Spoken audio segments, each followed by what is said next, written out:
네, 국내 코로나19 확진자가 어제 하루 98명 추가 발생하면서 신규 확진자는 다시 두 자릿수로 내려갔습니다. 정부는 앞으로 2주간을 고비로 보고 방역 차단에 총력을 기울이고 있습니다. 네, 전문가와 관련 내용 짚어보겠습니다. 신상엽 한국의학연구소 학술위원장 자리하셨습니다. 어서 오세요. 안녕하십니까? 네. 지금 현재 신규 환자가 98명이 늘어났고요. 이 때문에 누적 총 확진자는 8,900명에 육박을 하고 있습니다. 지금 상황 어떻게 진단하고 계십니까? 지금 이제 대구 지역의 이제 고위험 시설에 대한 전수조사가 진행됐고, 이제 일부 수도권에서도 그렇고 해서 이제 요양병원이나 이제 몇몇 종교시설 중심으로 이제 산발적인 집단 감염이 이제 발생을 하고 있고요. 이제 아울러서 또 이제 해외에서 유입되는 그런 사례들도 만만치 않게 증가하면서 지금 이제 한 100명 내외의 이제 그 환자가 계속 이제 지속적으로 발생하고 있는 상황입니다. 이것 때문에 이 정부에서도 오늘 영시를 기해서 신규 확진자, 해외에서 유입되는 그 신규 확진자에 대해서 진단 검사를 진행하겠다. 다시 정정해 준 말씀을 드리겠습니다. 유럽발 모든 입국자에 대해서 진단 검사를 시행을 하고 음성이 나온다고 하더라도 격리시설에서 2주간 머물도록 하는 조치를 취하도록 했습니다.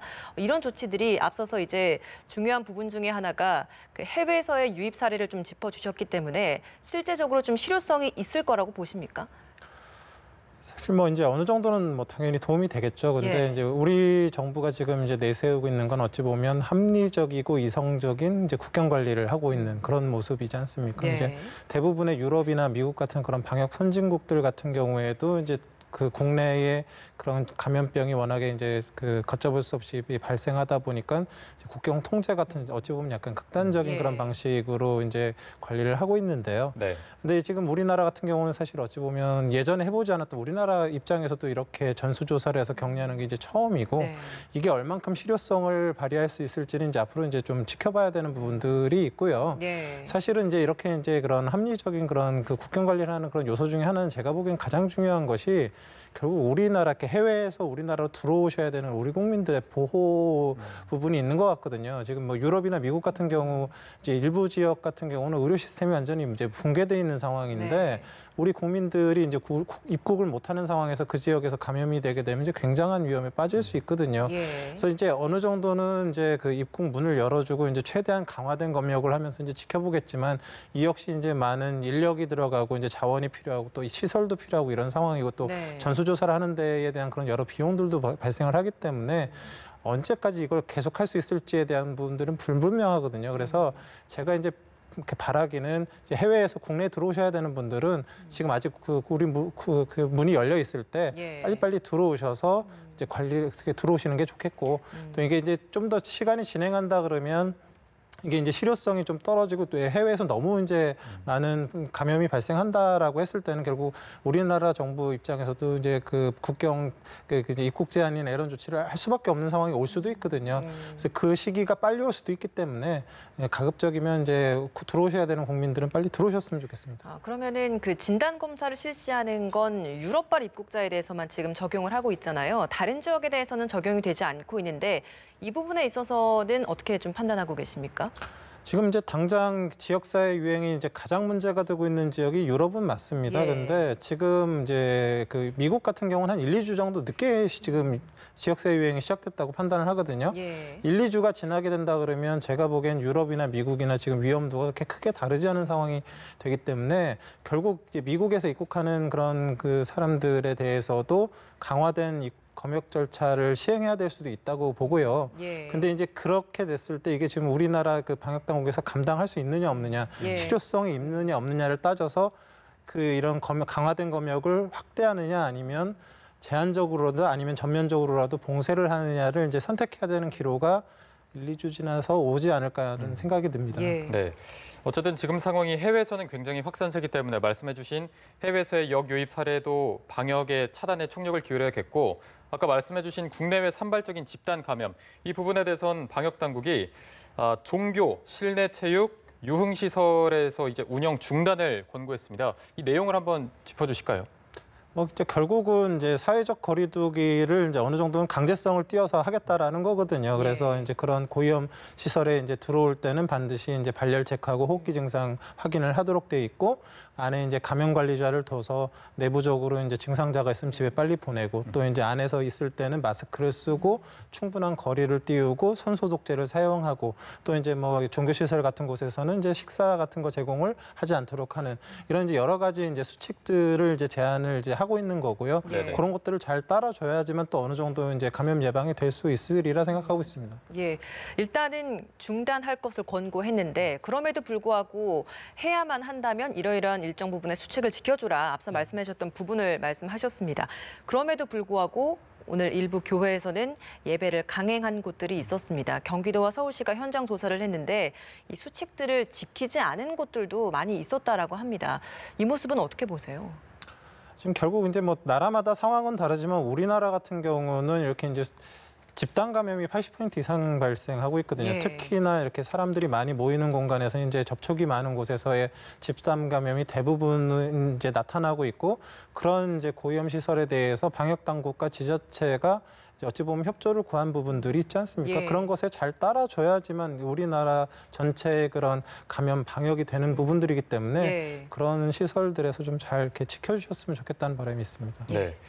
이런 건데 지금 신천지발 확산이 좀처럼 끝나지 않는 모습을 보이고 있습니다.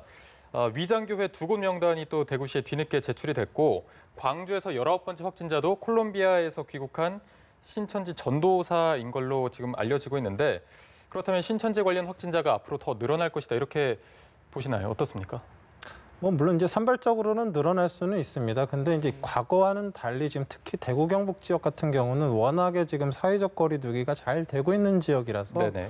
이제 이런 그 감염이 일어나더라도 제한적으로 산발적으로 일어나겠지만, 이렇게 이제 그 방역이라는 게 자꾸 이렇게 빈틈이 나타나게 되면 또 이제 큰 불이 생길 수 있는 네. 부분이기 네. 때문에 가급적 이런 부분들을 다 막아줘야 되는 그런 조치들이 필요할 것 같습니다. 예. 사실 오늘도 주말이고 날도 굉장히 따뜻했는데 이런 사회적 거리두기 그리고 집에서 좀 더 자체적인 예방적 자가격리를 해달라라는 정부의 지침 때문에 집에서만 계셨던 분들도 있을 것 같습니다. 오늘 방역 당국에서 했던 이야기 중 하나가 충분한 거리두기를 한다면 야외 활동은 괜찮다라는 조언을 했거든요. 2m 정도의 거리가 있다라고 한다면 간단한 산책 정도는 괜찮은 겁니까? 그 뭐 방역 당국 얘기한 그대로라고 생각하고요. 이제 차량 드라이브 정도, 그리고 이제 어느 지역에 갔는데 뭐 사람들이 너무 많이 모이지 않고 1, 2m 거리를 충분히 뛰면서 산책할 수 있는 그런 정도의 야외 활동 정도라면 뭐 큰 무리 없을 거라 생각합니다. 네. 뭐 야외에서는 마스크를 굳이 착용하지 않아도 된다고 했는데 그 부분도 뭐 딱히 큰 문제는 없는 겁니까? 글쎄 이제 야외에서는 무조건 착용하지 말아야 된다 뭐 이런 거라기보다는요. 이제 동선이 있지 않습니까? 이제 뭐 정말로 탁 트인 곳에 나 혼자 있는데 뭐 마스크를 사용할 일은 없겠지만, 또 그런 데를 다녀오시는 과정에서 아파트 엘리베이터 안에서는 착용하셔야 되겠죠. 이제 그런 식으로 언제든 마스크는 꼭 준비를 하셨으면 좋겠고요. 사람들이 있는 곳에 가실 때 반드시 착용해 주셨으면 좋겠습니다. 네. 예. 대구시가 고위험군 집단시설에 대해서 전수조사를 진행을 했고 여기에 있어서 계속해서 확진자가 좀 나오고 있습니다.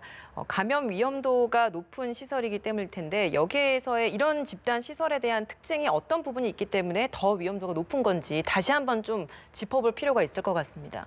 결국 이제 코로나19는 이제 고령 또 기저질환자분들이 이제 가장 위험한데, 그런 분들이 모여 있는 곳이 이제 요양원, 요양병원 이런 곳들 아닙니까? 그래서 그런 곳에서 이제 감염이 발생하게 되면 중증 환자랑 사망자가 늘어날 수 있기 때문에 이제 대구시에서 이제 그 고위험 시설에 대해서 이제 그런 그 이제 전수조사를 통한 이제 그 감염자를 확인한 거고요. 예. 조기 진단이 돼야 이제 그런 분들을 최대한 이제 피해를 최소화할 수 있기 때문에 이제 그런 거라고 생각을 하고요. 예. 지금 뭐 그런 이제 그런 고위험 집단에 대한 그런 추가적인 방역 대책들이나 그런 것들은 다른 지역에서도 필요한 경우 시행해야 된다고 생각합니다. 예.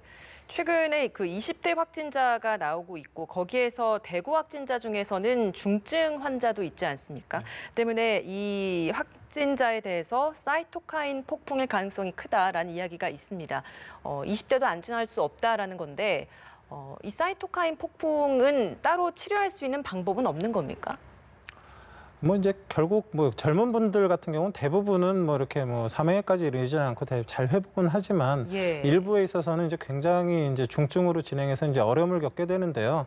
꼭 코로나19가 아니더라도 이런 뭐 바이러스든 세균 감염증이 이제 우리 몸에 생겼을 때 예. 우리 몸에 이제 면역 반응이 사이토카인이라는 게 면역 매개 물질이거든요. 그 면역 매개 물질이 한꺼번에 확 이제 나타나게 되면 면역이 좋은 사람들은 그 우리 몸의 면역 세포들이 그 이제 감염된 지역을 향해서 가게 되는데 예. 그러면 가서 뭐 바이러스나 세균도 죽이지만 그 이제 전쟁터가 되었던 그 장기들도 같이 손상을 입으면서 네. 이제 특히 이제 이 코로나19는 폐에 주로 감염이 오기 때문에 이제 폐에 큰 손상을 입게 되면서 이제 인공호흡기나 에크모를 달아야 되는 상황까지도 올 수 있는데요. 젊은 분들은 그래도 잘 회복은 하겠지만 그런 이제 결코 안전하지 않고 또 중증으로 갈 수 있다라는 경각심을 가졌으면 좋겠고요. 또 이제 젊은 분들은 더 문제인 게 예. 증상이 심하지 않기 때문에 여러 사회 활동을 하면서 여기저기 지역사회 감염에 이제 퍼뜨리는 전파자가 될 수 있기 때문에 그런 부분들까지 고려를 해서 좀 사회적 거리두기를 잘 실천해 주셨으면 좋겠습니다. 네, 알겠습니다. 저희가 오늘 말씀은 여기까지 듣도록 하겠습니다. 신상엽 한국의학연구소 학술위원장과 함께했습니다. 고맙습니다.